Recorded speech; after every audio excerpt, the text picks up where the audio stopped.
Hai, kamu para penikmat podcast. Pengen bikin podcastmu lebih hidup? First Story punya jawabannya. Dengan berbagai tools canggih seperti F-Link, halaman web gratis buat podcastmu, dan banyak lagi yang bikin podcastmu makin wow. Plus, First Story Ads bisa kasih kamu cuan dari setiap place di podcastmu. Gak ragu lagi, yuk join di firststory.me. Sekali lagi, klik di firststory.me dan jadi bagian dari revolusi podcast di Indonesia.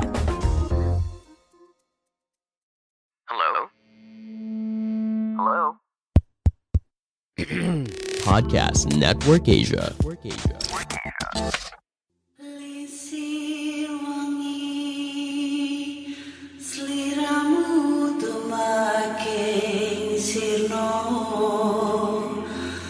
ojo tangi kanmu guling, awas jo ngetoro, aku lagi bang wingo.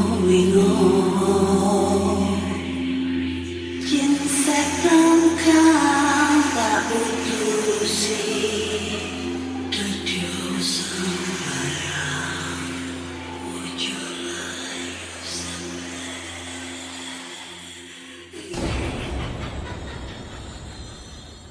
Hai Rek, ya apa kabarnya? Ketemu lagi dengan aku si Ana di podcast kisah horor. Kali ini kita akan membacakan cerita horor ataupun email berhantu yang sudah dikirimkan teman-teman melalui podcast kisah horor@gmail.com atau DM Instagram podcast kisah horor serta Google Form yang linknya tersedia di bio Instagram podcast kisah horor.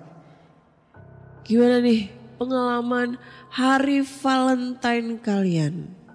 Apakah menyenangkan, mengharukan atau menyedihkan ya? Kalau gue tetap menyedihkan. Karena tidak ada yang menyatakan cinta. Wah, gak ono sing kayak aku coklat atau kembang ngono ya. Sepi, senyap dan dibuat tidur saja gitu ya. Karena Valentine di Surabaya ini di hari Valentine tuh hujan terus. Jadi gak pantas, gak cocok untuk dibuat hangout para pemuda dan pemudi gitu. Lebih enak tidur. Tidur di mana? Ya tidur di rumahnya masing-masing. Gak usah pikirannya kotor gitu ya. Valentine kok tidur di kolong jembatan. Terus tadi kemarin aku baca-baca komentar. Ada salah satu komentar dari pendengar bilang gini. Gue sebel banget ngedengerin podcast ini. Setiap detik, tiap menit batuk terus. Kayak ngeganggu pendengaran gitu. Kamu nggak tahu ya? Kamu nggak tahu? Batuk aku itu pembawa rezeki, tahu gak sih? Tanpa batuk aku dari episode 1 sampai episode 200 sekian ini, pendengar aku tuh nggak sebanyak ini gitu loh. Ya nggak seekspektasi aku gitu loh. Batuk gue pembawa rezeki kok, banyak banget yang ngedengerin. Tanpa batuk itu pendengar gue itu sedikit. Kalau gue batuk-batuk itu pendengar gue tuh banyak gitu. Ya tapi jangan kalian doain gue batuk terus. Mati gue yang ada. Ntar kalau gue mati nih bukannya gue ngeceritain horor, malah gue bikin materi horor nih untuk para kreator-kreator horor. Jangan. Ya saya belum nikah ya. Jadi daripada kalian nunggu saya mati untuk, wah kok ngedoain dia? Enggak. Maksud saya daripada kalian ngedengerin materi tentang gua, gimana sih? Daripada gua, pokoknya ya udahlah bacain cerita horor aja lah kayak biasanya. Pusing gua. Oke, cerita pertama ini datang dari email. Judulnya adalah apa ya? Judulnya adalah cerita mistis ibu hamil. Hai Kak Ana, halo semuanya. Ini adalah cerita pertama aku. Izinkan aku ikut heboh di podcast kisah horor ini dengan menceritakan pengalaman mistis saat aku hamil dan beranak. Terima kasih sudah meluangkan waktu untuk membacakan cerita aku, Kak. Waktu aku hamil tahun 2013-2014. Kebetulan aku tinggal di kota Bontang, Kalimantan Timur. Kota yang katanya pendapatan per kapita tertinggi di Indonesia. Kota Bontang ini letaknya bisa dibilang pelosok. Tapi ada sih airport kecil dengan harga tiket yang lumayan mahal. Jaraknya sekitar 6-7 jam naik darat dari Balikpapan, dan kota ini baru berumur 17 tahun. Kalau ada warga Bontang, bolehlah kita say hello. Kontrakan aku tipenya bangsalan 5 pintu. Tiap rumah 2 lantai. Lantai 1 kamar, WC, dapur. Sedangkan lantai 2 los kosongan dan teras cemburan. Lantai 2 aku kasih sekat dengan tirai dan bisa untuk kamar kalau ada tamu. Tapi gak ada pintu. Di Bontang, aku tinggal berdua sama suami aja, tanpa keluarga. Selama 27 tahun aku hidup, aku gak pernah mengalami pengalaman menakutkan selain waktu hamil ini. Dan inilah kisah aku. Kalau orang hamil biasanya disuruh bajunya ditempelin peniti, bawa sajam, senjata tajam macam gunting kuku, gunting kecil, dan lain-lain. Kemana-mana. Katanya biar gak digangguin makhluk halus, karena aura bayi atau janin yang masih pure itu menggoda untuk digangguin. Awal hamil muda, Bu RT aku udah ngasih tahu ini. Disuruh beli bulu landak buat jadi tusuk konde. Tapi aku nganggep cuma mitos aja lah. Dan mitos itu jadi kenyataan.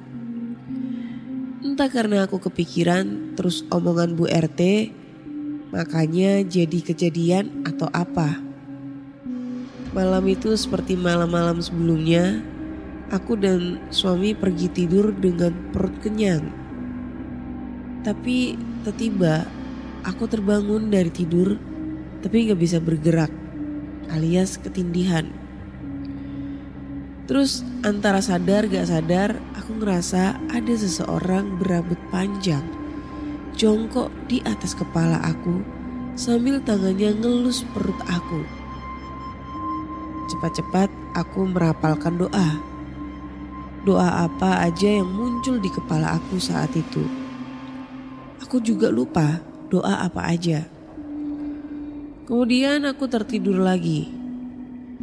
Besoknya di bawah spring bed aku siapkan gunting kecil dan akhirnya aku gak pernah ketindihan atau mimpi serem begitu lagi. Waktu aku lahiran nyokap aku plus mertua ngunjungin Bontang. Mau jemput cucu katanya. Nyokap sama mertua aku gak mau bobok di lantai 2. Takut katanya. Ikut bobok di kamar sama aku juga.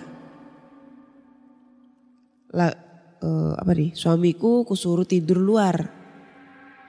Jadi mereka berdua gelar kasur di ruang tamu depan TV. Karena hobi keduanya sama, suka nonton TV. Nyokap aku nonton sinetron. Mak mertua doyan nonton channel luar macam Star World. Apa ini? Ya itulah pokoknya. Kita bertiga doyan begadang, main kartu sambil nonton TV.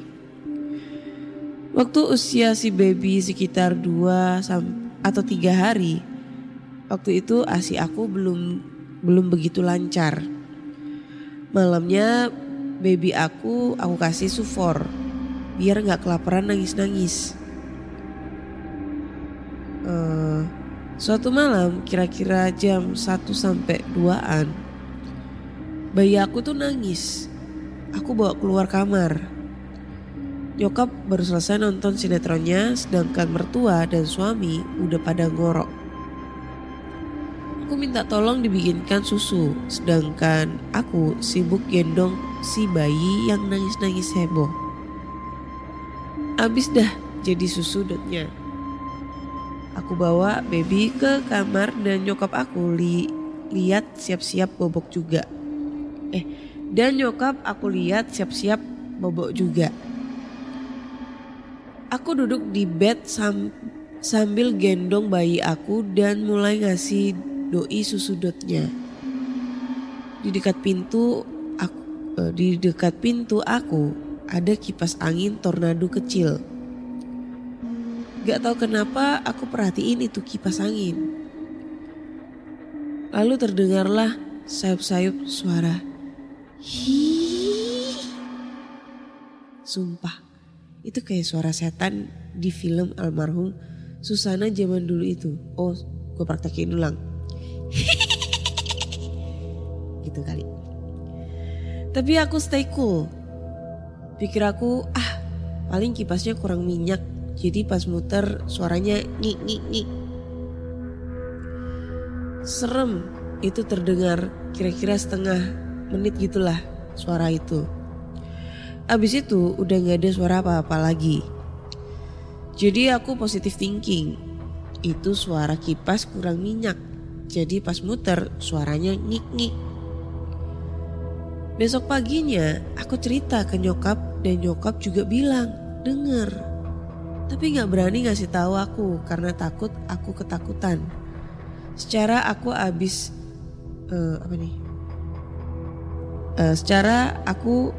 ini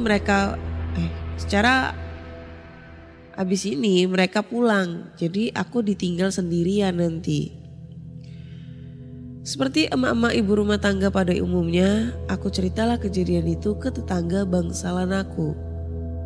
Kemudian tetangga aku, panggil aja Kak Mawar, bercerita yang jauh lebih seram.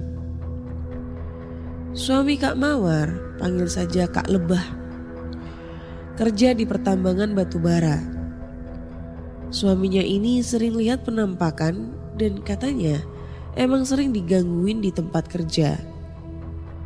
Beda dengan aku yang bobok di kamar lantai 1. Kak Mawar dan Kak Lebah lebih memilih bobok di lantai 2. Alasannya lebih luas dibanding kamar di lantai 1. Cerita Kak Mawar, suatu malam saat mereka udah matikan lampu dan mau bobok, suaminya dengar suara cewek nangis dari arah jemuran aku. Duh, serem gak sih itu? Kak Lebah terganggu sama suaranya. Jadi mau dilihat ke teras tapi ditahan sama Kak Mawar yang takut nanti kenapa-napa. Lalu Kak Lebah teriak, Pergi gak kamu, woi. Dan suara tangisan itu pun menghilang. Tapi selama 2 tahun aku ngontrak di situ, syukur banget gak pernah denger tangisan-tangisan begitu. Sebulan setelah lahiran aku pun pindah ke ibu kota Samarinda. Baru bulan lalu aku main ke Bontang lagi. Setelah 2 tahun lebih mau lihat daerah tempat tinggal aku dulu kayak gimana. Dan bangsalan itu sepi. Kelima pintunya tertutup tanpa ada sepatu atau sandal di depannya. Gelap gulita, gak ada satupun lampu yang nyala. Padahal udah malam. Sekian sepenggal cerita pengalaman dari aku. Makasih udah dibacakan. Maafkan kalau banyak cerita kemana-mana. Maklum, namanya juga emak-emak bawel. Maaf juga kalau berantakan ngetiknya kak. Semoga ada hikmah yang bisa diambil dari pengalaman aku. Selalu berdoa sebelum bobok dan dengar kata orang tua walaupun menurut kita mitos itu cuma sekedar omongan. Oke, terima kasih. Ini dari siapa sih? Gak ada namanya. Pokoknya kakak-kakak lah. Jadi thank you banget buat ceritanya. Ini bisa diambil hikmahnya ya. Buat para ibu-ibu yang sekarang lagi hamil ataupun mungkin baru saja melahirkan. Sebenarnya kalau mitos yang seperti ini itu udah sering aku denger dan itu udah aku tahu dari zaman aku masih kecil ya. Maksudnya usia SD lah ya waktu. Dan aku tahunya tuh pas waktu di desa gitu, waktu mudik gitu pulang ke desa. Jadi ada saudara lagi hamil gede sekitar 7-8 bulan.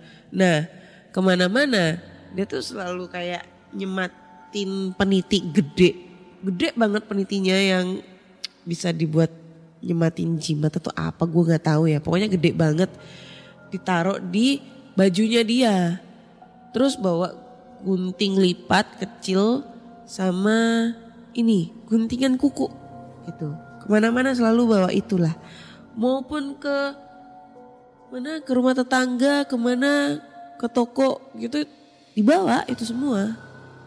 Ya katanya sih ya, katanya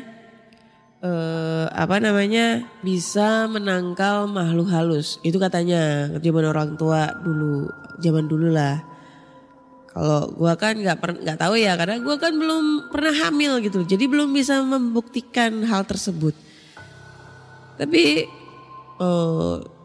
seiring berkembangnya zaman, kayak teman-teman gue yang udah hamil gitu, nggak pernah mereka tuh kayak ngebawa seperti kayak gunting kuku, peniti dan lain-lain. Jadi biasa aja. Mungkin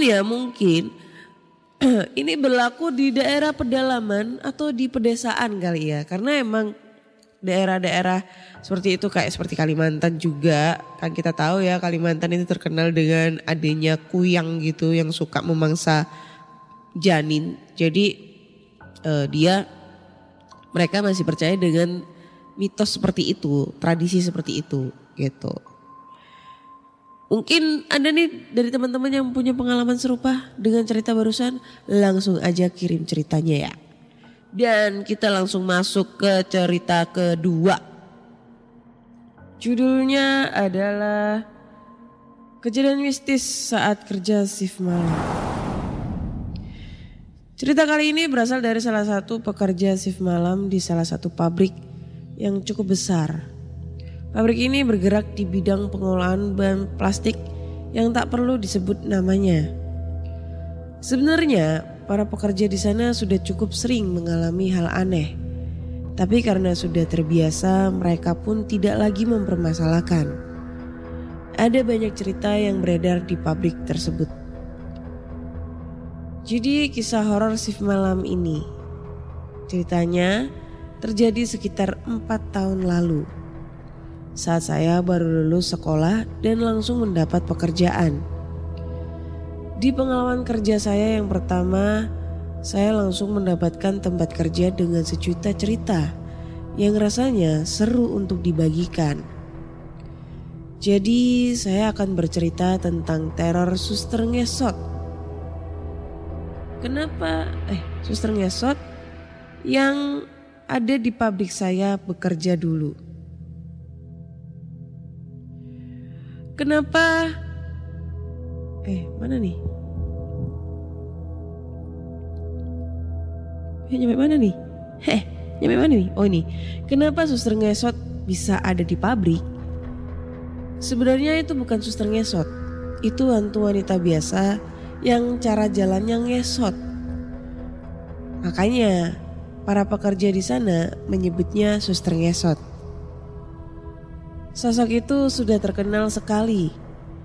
Hampir semua orang pabrik tahu cerita ini. Sudah seperti urban legend. Jadi kawasan pabrik saya ini memiliki 3 gedung. 2 gedung di depan menghadap jalan raya dan 1 gedung di belakang yaitu gedung 2. Gedung 2 inilah yang katanya angker. Pengalaman mistis saya di pabrik ini terjadi saat saya baru bekerja selama 1 bulan. Saat itu pertama kali saya dapat shift malam. Masuk jam 12 malam dan pulang jam 8 pagi. Saya cukup bersemangat karena ini pengalaman pertama masuk malam. Ditambah katanya masuk shift malam lebih santai daripada pagi. Sesampainya di pabrik, semua berjalan normal seperti biasa. Dan saya bekerja di gedung 2 yang katanya angker itu. Pekerjaan berjalan dengan lancar dan tidak merasa ngantuk sama sekali. Sampai tiba jam 2 malam, saya diminta senior saya untuk ke belakang mengambil bahan mentah menggunakan palet dan troli hidrolik karena forklift sedang sibuk. Akhirnya saya bersama satu orang senior yang seorang pria parubaya berjalan ke belakang.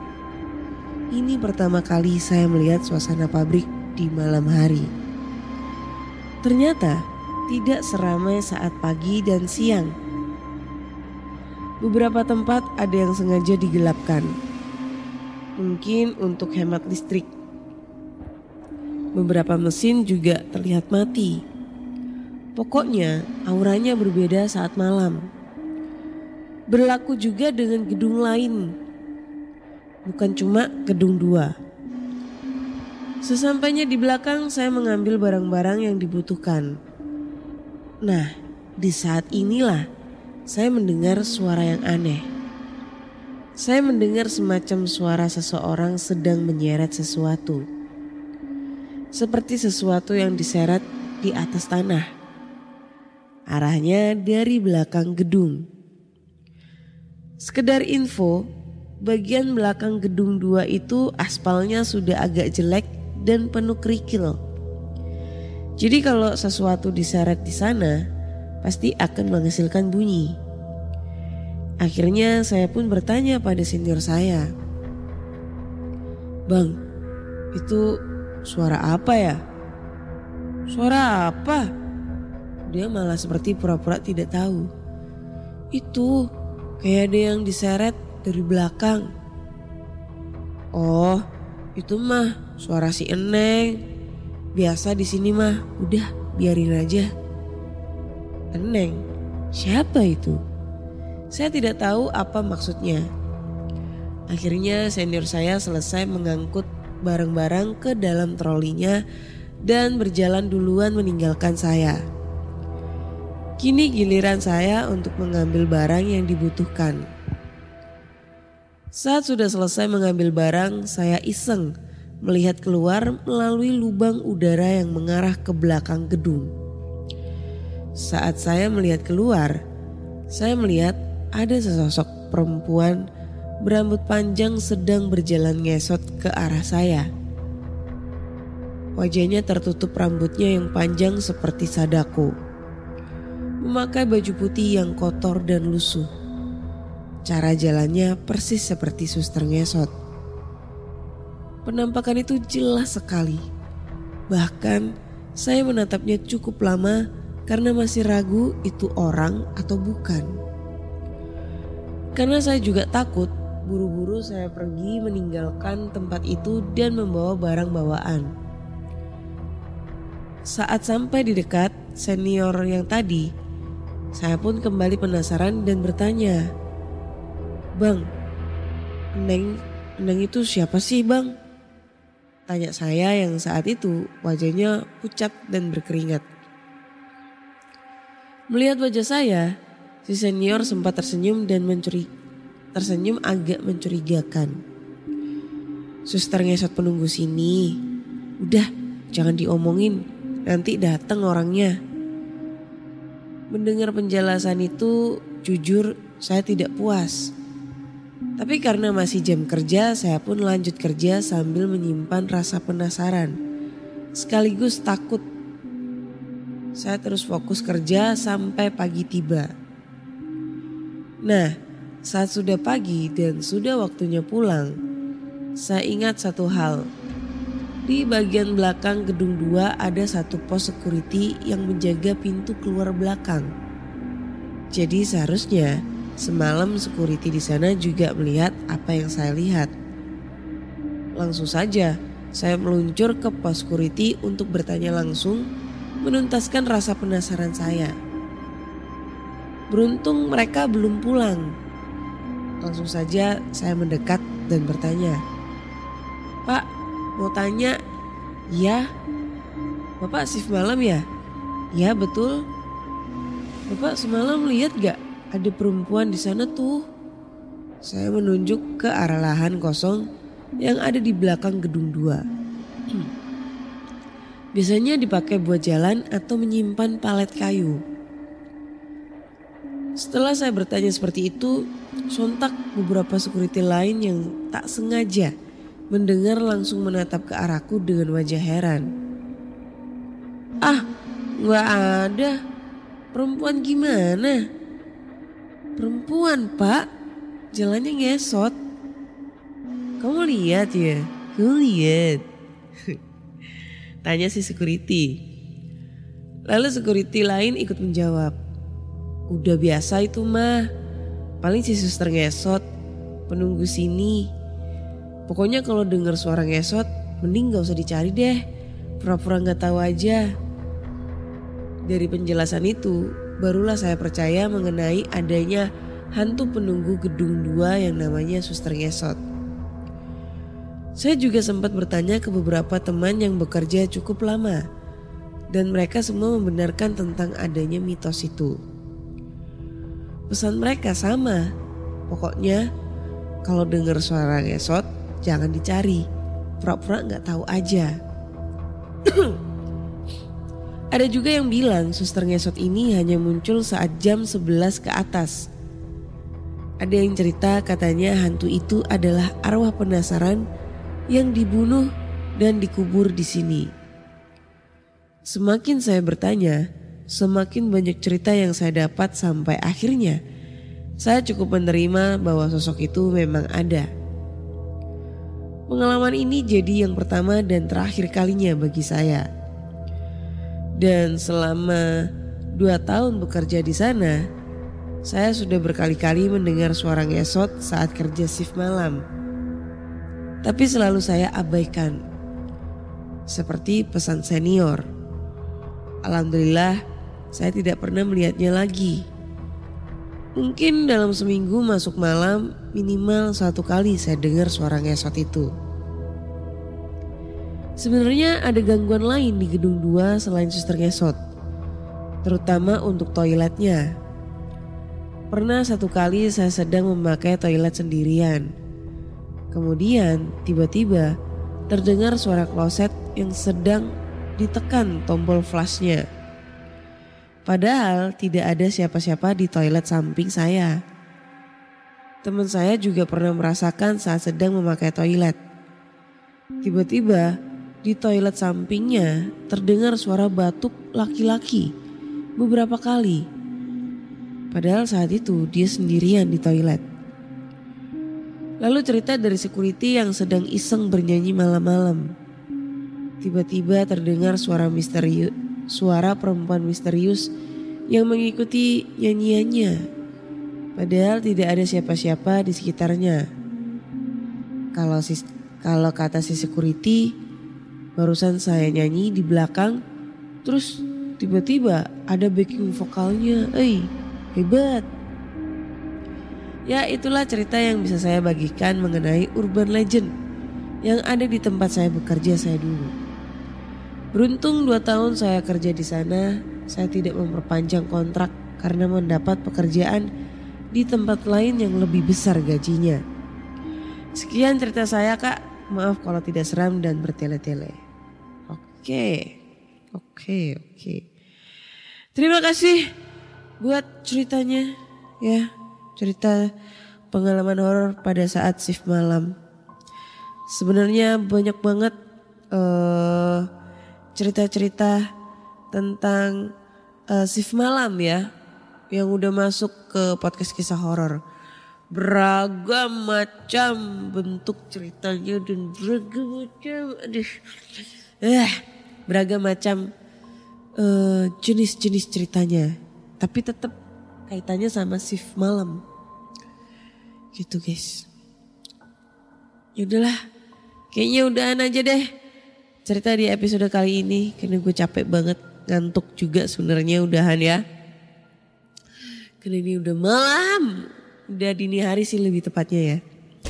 Jadi buat teman-teman semua nih, kalau kalian punya cerita yang serupa nih dengan cerita-cerita yang barusan aku ceritain, cerita horor, entah itu cerita pengalaman kalian sendiri, teman, kakak, adik, ayah, ibu, kakek, nenek, tetangga, bude, bule, pak le, pak de ya, semuanya ya.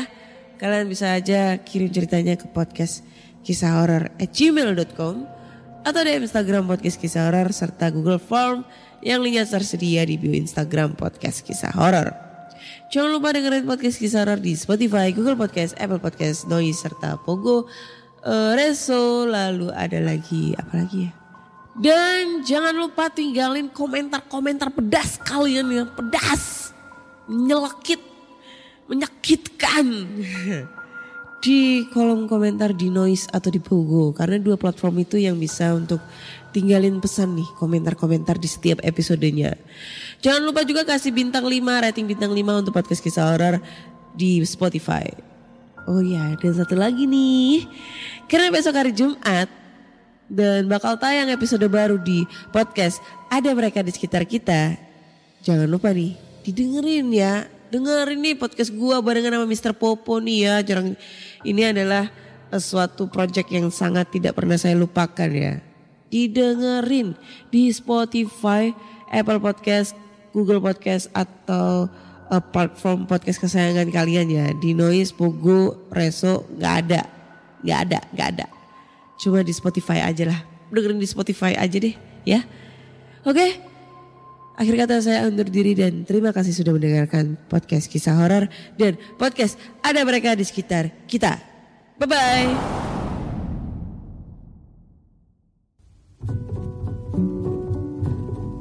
Pandangan dan opini yang disampaikan oleh kreator podcast, host, dan tamu tidak mencerminkan kebijakan resmi dan bagian dari podcast Network Asia.